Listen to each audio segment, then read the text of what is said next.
So is there a difference between cellular bonding and channel bonding? I've heard those said.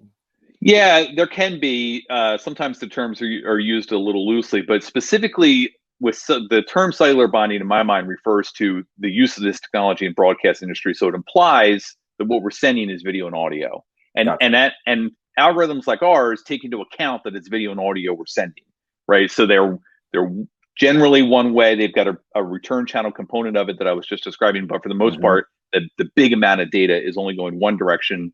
And we can use techniques to make sure that the data arrives on the far side, some of which have been used in other forms of video applications for years, things like forward error correction, where channel bonding or bonding for network connectivity, which is kind of gained some popularity in recent years, is a two-way IP bonding, where you're using multiple connections to the public internet as a way to get more bandwidth on your way out to the internet for any kind of IP connection.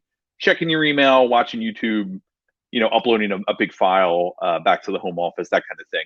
So there's many different forms of that, including things like active passive failover, or just where any one of my one connections goes over only one connection, but if a person sitting next to me, their connection goes over to the other one. That's called round robin.